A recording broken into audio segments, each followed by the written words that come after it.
जय हिंद दोस्तों, मैं हूं अनूप और आप सब लोग देख रहे हैं ग्लोबल कॉन्फ्लिक्ट हिंदी। दोस्तों, भारत की तरफ से दो बड़े और महत्वपूर्ण हथियारों को डेवलप करने का तैयारी किया जा चुका है, जिनमें से एक हथियार तो ऐसा हथियार है जो इंडियन एयरफोर्स के सभी एयरक्राफ्टों को सुरक्षित बना देगा और केवल मात्र सुरक्षित नहीं बल्कि 100% सुरक्षित बना देगा। जबकि दोस्तों दूसरे हथियार के बारे में आप लोग सुन के हैरान हो जाएंगे, क्योंकि बताया जा रहा है कि अब तेजस एयरक्राफ्टों के भी एक अनमैन वेरिएंट मतलब तेजस यूएवी होगा। दोस्तों आज के इस वीडियो में आप लोगों को बताऊंगा कि भारत किस तरीके से तेजस एयरक्राफ्टों को एक अनमैन एरियल व्हीकल के रूप में बदलने के प्लान बना रहा है। जबकि वीडियो के आखिरी हिस्से में आप लोगों को यह बताऊंगा कि किस तरीके से भारत के द्वारा एक ऐसे इक्विपमेंट का निर्माण किया जा रहा है जो इंडियन एयरफोर्स के एयरक्राफ्टों को 100% सुरक्षित बना देगा। तो डिटेल में इन दोनों विषयों के बारे में जानने के लिए वीडियो के आखिर तक बने रहिए और चैनल को सब्सक्राइब और वीडियो को लाइक जरूर कीजिए। दोस्तों तेजस एयरक्राफ्टों के नेवल वेरिएंट या फिर कहे तो एलसीए नेवी को लेकर बताया जा रहा है कि इसका एक अनमैन वेरिएंट को तैयार किया जा सकता है। और दोस्तों इस तरीके के चर्चा इसीलिए किया जा रहा है क्योंकि साल 2021 में हिंदुस्तान एरोनॉटिक्स लिमिटेड और बैंगलोर स्थित new space research and technology के बीच में एक समझौता हुआ था, जिसके अंतर्गत दोनों कंपनियों के द्वारा कई तरीके के हथियारों के प्रोजेक्टों में ज्वाइंट डेवलपमेंट और ज्वाइंट मैन्युफैक्चरिंग के काम को अंजाम दिया जाना है। और दोस्तों ऐसे हथियारों में बड़े मात्रा में अलग अलग टाइप के अनमैन एरियल प्लेटफॉर्म से शुरू करके swarm drone even space related technology भी शामिल है। दोस्तों आप लोगों को यह भी जान के रखना चाहिए कि दोनों कंपनियों के बीच में जिन प्रोग्रामों को आगे बढ़ाया जा रहा है इनमें किरण मार्क 2 एयरक्राफ्टों के एक प्रोग्राम भी शामिल था, जिसके अंतर्गत ये जो Kiran mark 2 intermediate jet power trainer aircraft है इसे असल में CATS OMCA मतलब ऑप्टिकली मैन्ड कॉम्बैट एयरक्राफ्टों में तब्दील करना था।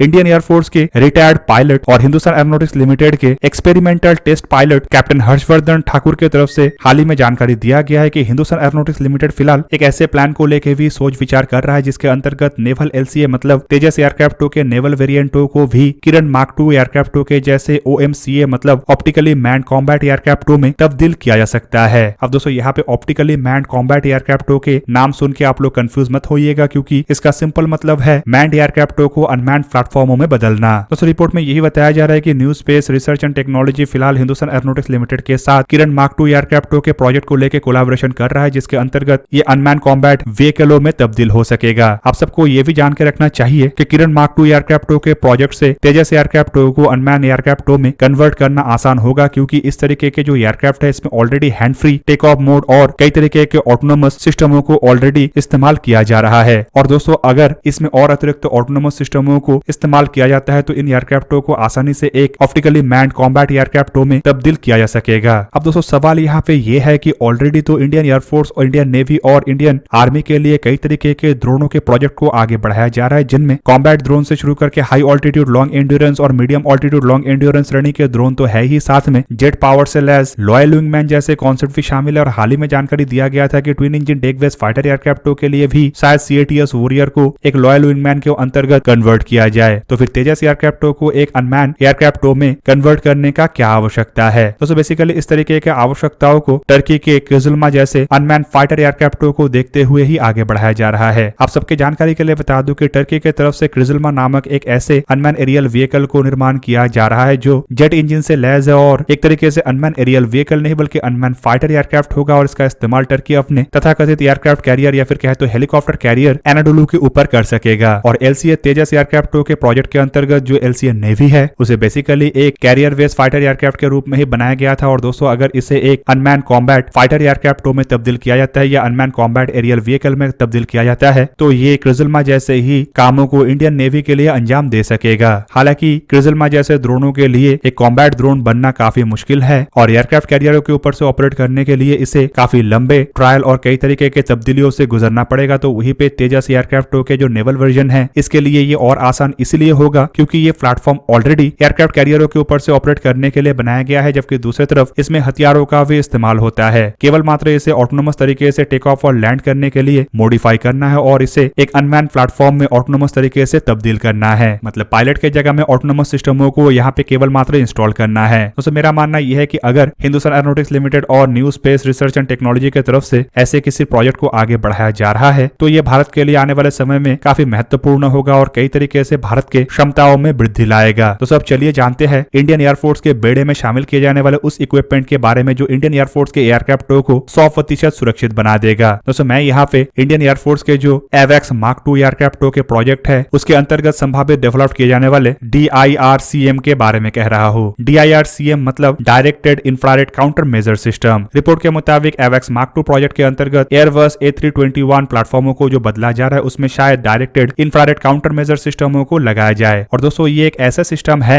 जो इस तरीके के एयरक्राफ्टों को जमीन से दागे जाने वाले एंटी एयरक्राफ्ट मिसाइलों से बचा सकेगा। बेसिकली ऐसे सिस्टम इंफ्रारेड गाइडेड मिसाइलों को आसानी से काउंटर कर सकता है और एक तरीके से कहा जाए तो हीट सीकिंग मिसाइल या फिर कहे तो सरफेस टू एयर मिसाइलों में ऐसे ही इंफ्रारेड गाइडेड सिस्टमों का इस्तेमाल किया जाता है। आप सबके जानकारी के लिए बता दूं कि फिलहाल इंडियन एयरफोर्स के बेड़े को मजबूत करने के लिए एवेक्स मार्क II प्रोजेक्ट के अंतर्गत इंडियन एयरफोर्स के द्वारा ऑलरेडी कुछ पुराने A321 एयरक्राफ्टों को हासिल किया गया और इन एयरक्राफ्टों को फिलहाल कन्वर्ट करके एक एवेक्स मतलब airborne early warning and control एयरक्राफ्टों में तब्दील किया जाना है। वहीं पे दोस्तों इन एवेक्स एयरक्राफ्टों में ऐसे डायरेक्टेड इंफ्रारेड काउंटर मेजर सिस्टमों को लगाने को लेके भारत इलेक्ट्रॉनिक्स लिमिटेड और इजरायली कंपनी एल्विट सिस्टम के बीच में भी बातचीत चल रहा है और बातचीत में ये भी बताया जा रहा है कि इन सिस्टमों को लोकली प्रोड्यूस करने को लेके भी चर्चा है। दोस्तों यहाँ पे आप लोगों को ये भी जान के रखना चाहिए कि ये जो सिस्टम का जिक्र किया जा रहा है असल में ये एक तरीके से इंटीग्रेटेड सिस्टम होगा, मतलब ये किसी तरीके के पोर्ट से या किसी तरीके के अन्य इक्विपमेंटों के सहारे एयरक्राफ्टों में लगाया नहीं जाएगा, बल्कि ये सिस्टम एयरक्राफ्टों में फिक्स्ड होगा। एयरक्राफ्टों के जो स्ट्रक्चर है उसी में ही इसे इंटीग्रेट किया जाएगा और इंफ्रारेड काउंटर मेजर सिस्टम में कई तरीके के अन्य इक्विपमेंटों को भी एक साथ इनबिल्ट किया जाएगा। ऐसे इक्विपमेंटों में एडवांस फाइबर लेजर टेक्नोलॉजी से शुरू करके high frame rate thermal camera और छोटे आकार के हाईली डायनेमिक मिरर टॉरेट भी होगा। दोस्तों इन सभी चीजों के कॉम्बिनेशन को directed infrared counter measure system का नाम दिया गया है, जबकि बताया यह भी जा रहा है कि इंडियन एयरफोर्स के आवश्यकताओं को देखते हुए इन सिस्टमों में कुछ तब्दीली भी किया जाएगा, क्योंकि इंडियन एयरफोर्स शायद इस सिस्टमों को केवल मात्र अपने एवेक्स एयरक्राफ्टों के ही प्लेटफॉर्म में इस्तेमाल ना करे बल्कि अपने बेड़े के अन्य बड़े एयरक्राफ्टों में भी शायद इसका इस्तेमाल हो। वैसे अगर देखा जाए तो फाइटर एयरक्राफ्टों में ऑलरेडी इस तरीके के सिस्टम होता है जो एयरक्राफ्टों के डिफेंसिव मेजर्स में होता है और एयरक्राफ्टों को दुश्मन के मिसाइलों से प्रोटेक्ट करता है। पर एयरफोर्स के बेड़े के ट्रांसपोर्ट एयरक्राफ्ट से शुरू करके अन्य बड़े आकार के एयरक्राफ्टों में इस तरीके के इक्विपमेंट नहीं होता है। रिपोर्ट में बताया जा रहा है कि शायद एवेक्स एयरक्राफ्टों के प्रोजेक्ट के बाद इंडियन एयरफोर्स के द्वारा अपने बेड़े के बड़े एयरक्राफ्ट जैसे कि टैंकर एयरक्राफ्ट, ट्रांसपोर्ट एयरक्राफ्ट,